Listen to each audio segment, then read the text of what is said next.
Hello students, आइए आज हम लोग फिर से एक जो टॉपिक पीछे पढ़ रहे हैं उसी से जुड़ा हुआ एक टॉपिक है जिसके बारे में पढ़ेंगे। अभी आप दूसरी घंटी पढ़ने जा रहे हैं जिसमें विषय क्या है?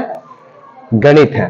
और गणित में हम लोग रेखा गणित पढ़ रहे हैं। क्या पढ़ रहे हैं? रेखा गणित। और रेखा गणित के अंतर्गत अभी तक हम लोगों ने पढ़ा है तिर्यक छेदी रेखा के गुण में संगत कोण, किसके बारे में पढ़ा है? और एकांतर कोण। क्या क्या पढ़ लिया है? संगत कोण और एकांतर कोण।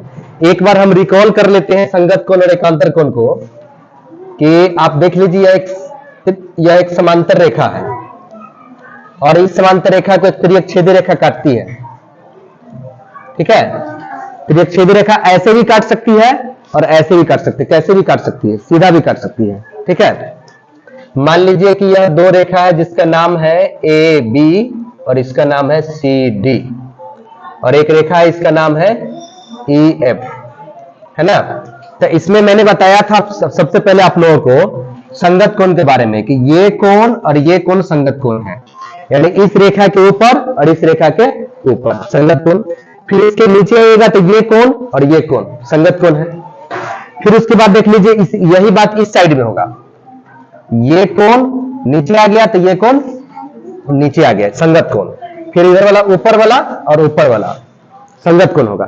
एकांतर के बारे में बताया था कि आर पार हो जाएगा ना। आर पार मतलब ये तिर्यक छेदी रेखा के आर पार ये कोण और ये कोण कौन सा कोण है? एकांतर कोण है। फिर से आपको इधर से चलेगा ये कोण और ये कोण एकांतर कोण है, तो ये दोनों को हम बोलते हैं अंत एकांतर कोण। क्या बोलते हैं? और अब उसके बाद ये कोण और ये कोण दोनों एकांतर कोण है। फिर इधर वाला कोण और यहां वाला कोण दोनों एकांतर कोण है। इसको कौन सा कोण बोलते हैं? बाह्य एकांतर कोण। और संगत कोण का अपना गुण होता है कि संगत कोण बराबर होते हैं, और एकांतर कोण का भी अपना गुण होता है कि एकांतर कोण आपस में बराबर होते हैं। अभी जो हम लोग पढ़ने जा रहे हैं वो पढ़ने जा रहे हैं क्या कि तिर्यक छेदी रेखा के, तिर्यक छेदी या तिर्यक रेखा इसी को बोलते हैं, तिर्यक छेदी रेखा के एक ही ओर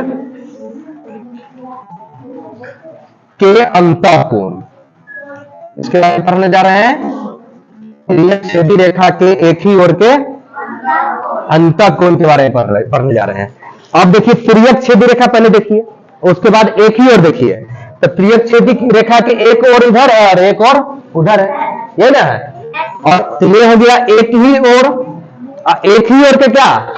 अंतःकोण। अब अंत माने अंदर वाला, अंदर माने समांतर रेखा के अंदर, यानी ए बी और सी डी के अंदर, ए बी और सी डी के अंदर को ही हम क्या कहेंगे? अंत। तो अंतःकोण क्या जो है?